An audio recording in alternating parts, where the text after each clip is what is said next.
Okay, everybody, welcome to Conspirinormal. This is a special video edition. Whoop whoop. Just a little short segment to put on the YouTube channel and on the feed because if you guys don't know, I have been promoting this lady here, Nevaeh. Hello. And I've been producing her YouTube channel for, it's been a little over 6 months now, I think, maybe a little longer than that we've been doing this. And so I just want to kind of bring her out to the Conspirinormal audience, and I'm going to put this on her feed as well. And I want you guys to kind of get to know her and hopefully go subscribe to her channel. Yeah. Which is called what? It's Nevaeh's Nightmare. Yeah, it's Nevaeh's Nightmare. All right, excellent. She's a little nervous. Just a bit. But that's okay. But there's no one here, so I don't know how you would be nervous. But anyway, I don't know. Just nervous for the world. Yes. All right, so Nevaeh, Adam. you started a YouTube channel. I did. How did you start this YouTube channel? Okay, well, at the time I was working at Domino's, and Adam knew that I was into paranormal, just weird things, I guess, the supernatural, any true crime stuff in that sense. And he had brought up multiple times potentially starting a YouTube channel. And at the time, I didn't know if that was something I was actually going to go along with or something that I would want to commit to, I guess. But I had always wanted a YouTube channel. So I was like, yeah, let's do it. And here we are. Yeah, for me at first it was just a suggestion of you should just start a YouTube channel because I like to, with anybody that's does podcasting or YouTube or whatever, if you're interested in this stuff, by all means start one. Yeah. So I had suggested to her that she should start one. And then I thought to myself, well, maybe I should just help her start one. Yeah. I mean, because if you didn't help me, I would literally have no idea what I'm doing. I would probably record the videos. Could have done it. But I don't know how to edit. I don't know how to do set up things. I just do. Yeah. So we've gotten together with this and little collaboration, and let's talk. We could talk a little bit about what we've talked about on the show. Okay. On your YouTube channel, which give everybody what the name of that YouTube channel is.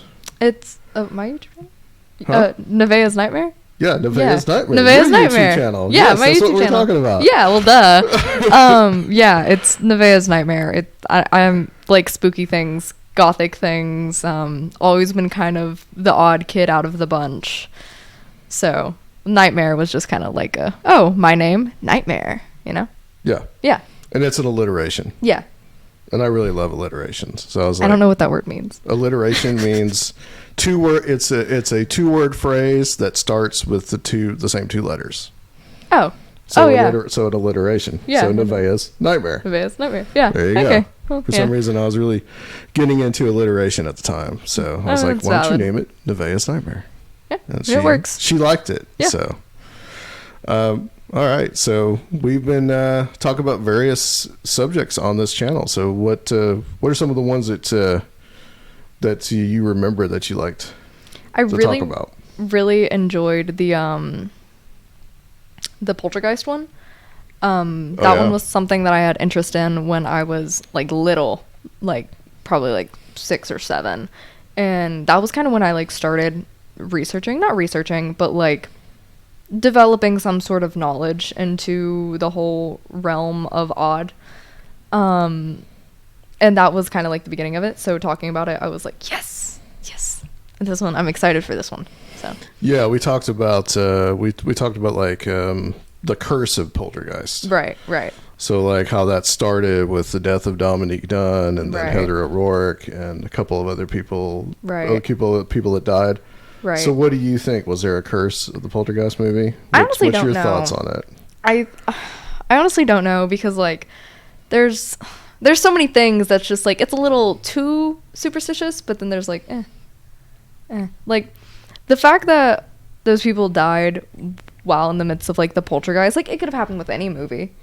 It just happened to be a horror franchise. So yeah. Yeah, well, there's other ones too, and I think we'll probably do this. Like, The Omen is another one, and like The Omen. Rosemary's Baby is another one that's got a lot of weird things about it. Rosemary's Baby is still on my watch list. Maybe you've not seen Rosemary's I'm Baby. still working on it. I have a lot of movies I need to watch. Classic horror film. Listen, I just started watching Swarm last night, and Billie Eilish. That's all I'm gonna say. Well, I got a book for you. That's remember I got you the book for Christmas. Yes, I have that book. The good guide for horror movies. Which some of those horror movies I've never actually seen. Sometimes when I'm like in a horror movie like moment, I'll like reach down. I'll be like, and then I get out of the mood to watch a movie. So we've talked a lot about alien abduction on the show too, which is something that I talked about a lot early on Conspirinormal. And that's something that I kind of wanted to write about. So those are the ones that I've written. And what do you think about some of that stuff, like some of that material? So like the one we just did was the Andreasen affair. So yeah, that one was kind of weird. That one was different. Just a bit.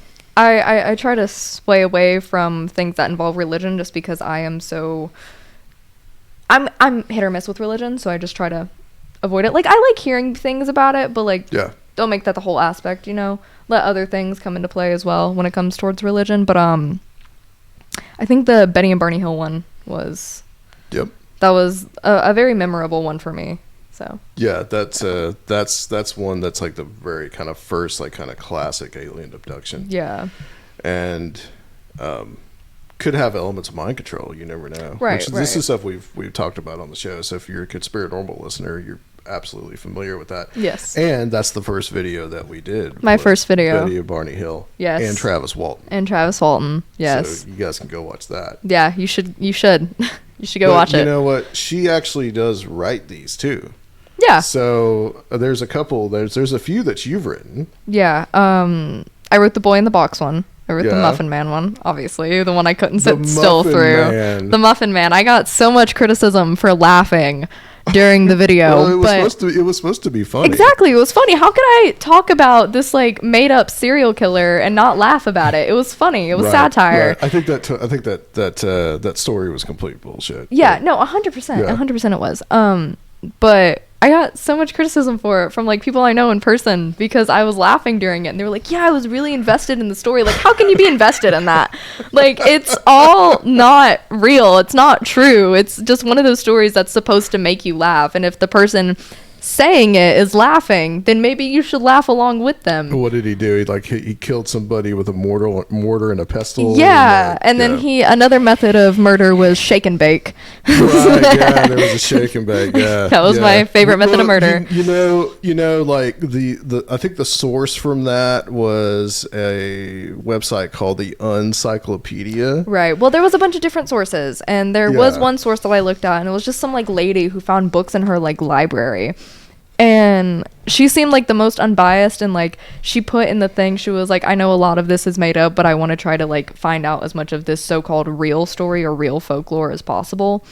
And I mean, some of her stuff like could potentially be true. Like it was more of like a fact checked almost. Like she talked about things in this era that was accurate compared to the rest of the other sources, which was all just like at the time there was a Queen of England and they were saying king, right, or some stuff silly. Like that. Right, it was just stuff that didn't make sense, didn't fact check. So yeah, well, like I said, it was the Uncyclopedia. Exactly. Which, if you looked at some of the other articles that were on the Uncyclopedia, it looked pretty dubious to me. Yeah, imagine like a satire form of Wikipedia. Exactly. That's what this is. Exactly. That's what this is. Yeah. But there was some real stuff behind it. I mean, there was like, you know, a Muffin Man actually existed. So right. There was find out that was real. That was a real thing. It was time period stuff that was accurate. Yeah. But the Muffin Man was more something in like the Victorian age. Right. So, and they were saying this wasn't that far back, but it would have had to have been if it was an actual Muffin Man. And you did the Boy in the Box case. I did do the Boy in the Box case. That one, I was okay. So something that happened after that one. So 2 days after we posted the video, my role model Ask a Mortician posted a very, very similar video about the exact same case 2 days later, which I was just like, well, it's just a coincidence. But I was like, oh, like, wow, I did something before one of my icons. I was like, wow. So that was fun. But the Boy in the Box one, I don't think that they'll ever be 100% able to say how he passed, if he died, like how he died, or if he was murdered or anything like that, because the case is so old and there was so many things at the time that could have been answered if they had modern technology, and they didn't. Yeah. And it's so old that like a lot of it's just gonna like decay over time, like in the sense of some DNA's, or not DNA necessarily, but like some things just aren't gonna be there that were. And the people working on it now weren't there when the case happened, so I don't think it's going to be solved. But they did find his identity, and they found his family. They did. So that's good. But all of the people that would have been related to his case have already passed. So...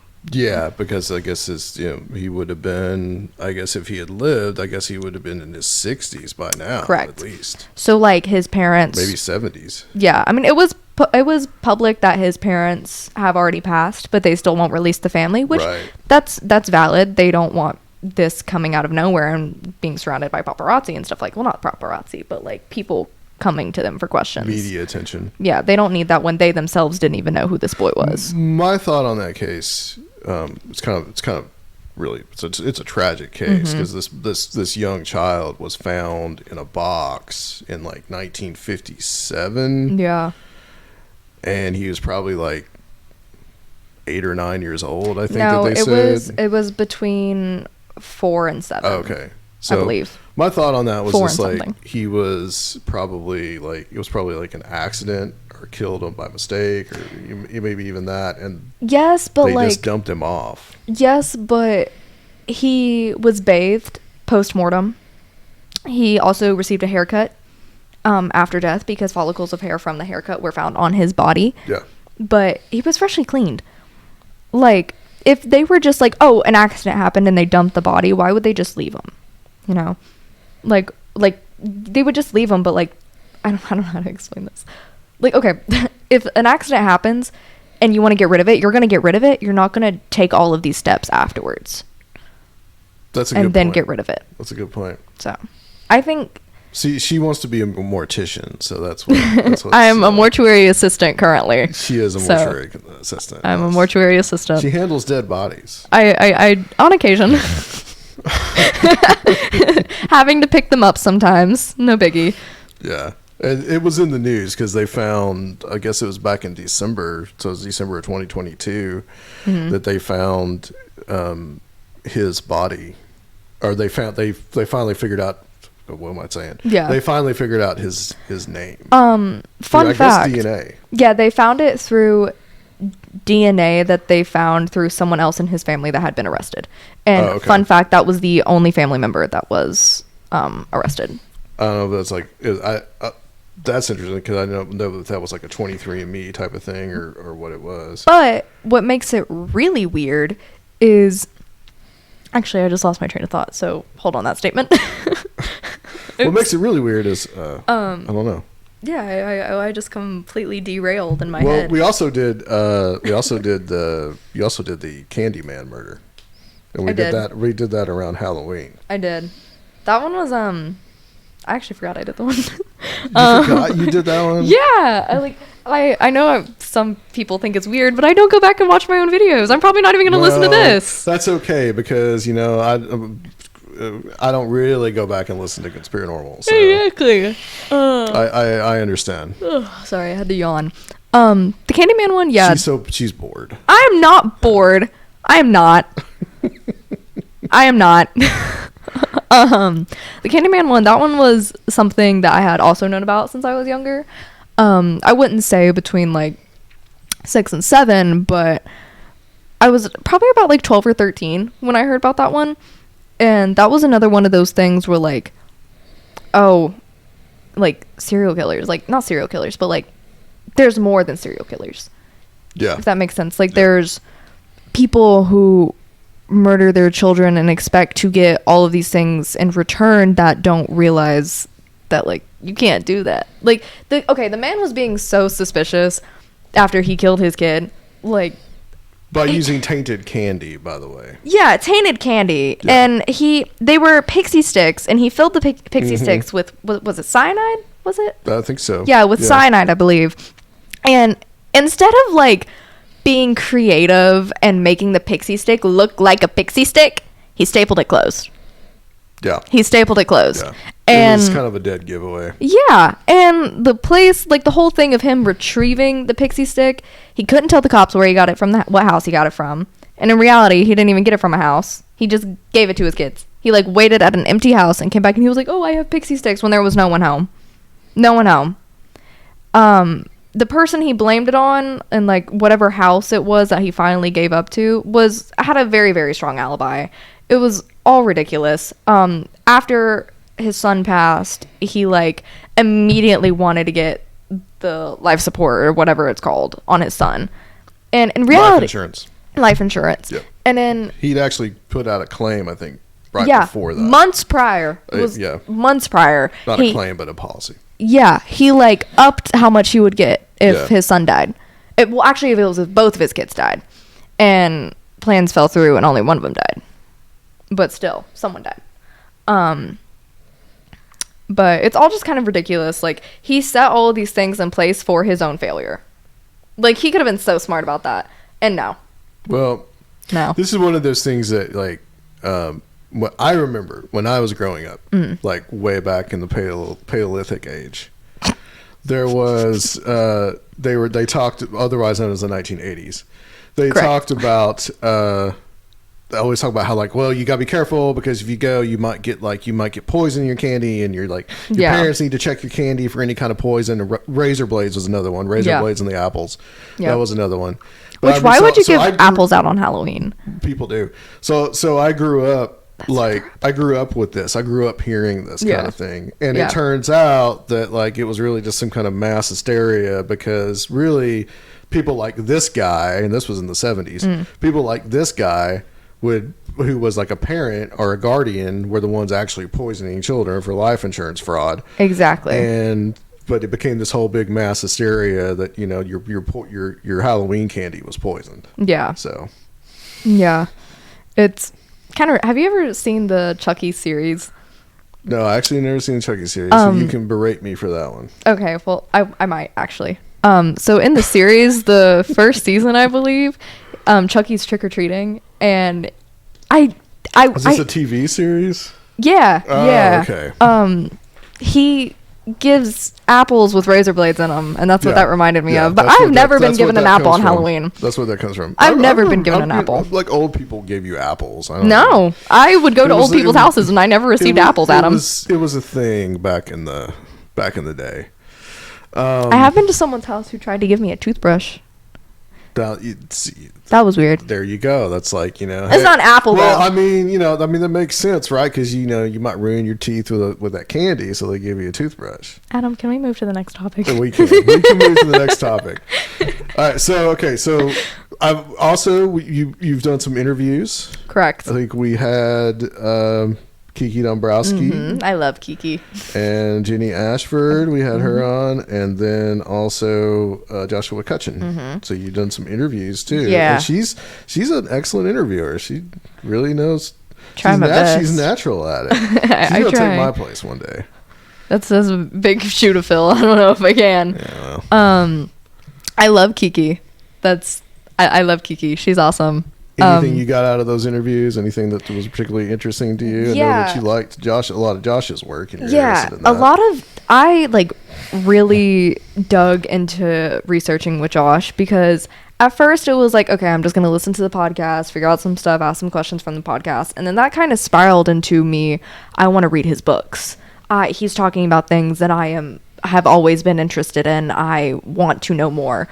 And that's kind of when the interview came in place, because I was so excited to interview him, because I had genuine questions that I was just like, I want to know I want to know the answer to these questions, whether they're not factual answers. It's not something that you can look at a scientist and a scientist will say, oh yeah, Bigfoot. But like someone who knows and has way more knowledge in years than I do, even if he wouldn't consider himself a professional, in my eyes, he is more professional than I am. So what he says matters to me. Yeah, he's done his research. Yeah, he has. He has. I've read most of Josh's books, really all of them. Still haven't finished Ecology of Souls, I must say, but because it's 2 books basically. Thick book. And we did 2 interviews with him on Conspirinormal. Yeah. So Josh is one of my favorites, and you talked to Jenny Ashford, 13 O'Clock Podcast. Talked mostly about true crime, I think, on that one, right? Yeah, it was mainly about true crime, which, again, another thing where she knows way more than I do. And I thought I was a big crime junkie until I started realizing I am not as big of a crime junkie as I thought I was. And she was another eye-opener for that, too. Like, wow, she knows way more than I do. I thought I, could, at least talk about some things, but she's knowledgeable. She wrote 3 volumes about unsolved crimes of the 20th century. So, and they are large books as well. Yeah. Another thing with her, too, is, same thing. She has more years on than me. She has more knowledge than me. And, again, just want to ask questions. And if anyone would know the answer, I believe she would. So... And she's knowledgeable enough about the whole topic. Because, see, I have a problem with, remembering an entire story. And she did that. She knows the whole stories. Yeah. She knows the whole stories, so. And Kiki, that was the first interview you did. Yes, I love Kiki so much. We talked about her book that I have here. I also have one of her books. You should read it. You do. It's signed by her. I have, yeah. Yep. Got her book about divination here. Yeah, that's the one that I have. Yeah, Kiki's awesome. Have I met her? I've met her, but have I met her twice? Well, you met her at the Strange Realities conference. I met her at Strange Realities. Yep. Did I meet her before then? No, I don't think so. No. Okay. Well, I've only met her once. I thought I had met her twice. Well, I guess I'm counting the interview. Kiki is awesome. She's very knowledgeable. I feel like if I ever had a spiritual question, I would come to her. Because I've never really had anyone that I could ask spiritual questions about, because I don't feel like anyone thinks the same way that I do or knows stuff that more than I already know, because I'm knowledgeable, but I'm not you couldn't ask me a question and I know the answer to everything. No. And I'm not saying Kiki does either, but if I have a question about something specific and I don't trust the resources I'm looking at, I would text Kiki. Yeah, I would text her. She is something else. I would text her. One of my favorite people, and expect to see her at Strange Realities this year. I would like to see her sooner than that. She keeps saying she's going to come down, and she doesn't. Well, we'll talk about that. Yeah. Anyways. All right. So, Nevaeh was at Strange Realities. I was. Last year. She actually, this little guy right here. I painted him. This is for the video version. You guys can see. That's the alien that she painted. That's got the Strange Realities shirt on, and he's doing. I don't think she knew this when she did it, but he's doing an as above, so below kind of motion here. Yeah, if you can see that. Also, I crammed that in the night before. I had months to prepare, and I crammed it the night before. Yes. Like a proper teenager. I think I gave you the cardboard probably a month before or something like that. No, it was 2 months before. Was it 2 months? Yeah, oh, wow. But you're making me realize how much I'm lacking. No, you're good. You're good. Yeah, I kind of want to make something again.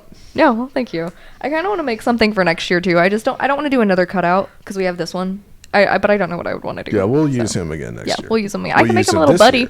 This year. Oh well. All right. We'll see. Well. That's pretty much it. I want to thank you guys for listening. This is our little infomercial here, I guess you could say. Yeah. And Nevaeh, tell people where they can find Nevaeh's Nightmare. You can find Nevaeh's Nightmare on YouTube. If you need to know how to spell my name, I'm sure Adam has it in the title. Well, it will be there, but it'll be there now. Think heaven backwards. Yes. Yeah, sure. That's what I've been saying. Yeah. That makes it so much easier. Trust me. I know. I am on YouTube. It's Nevaeh's Nightmare.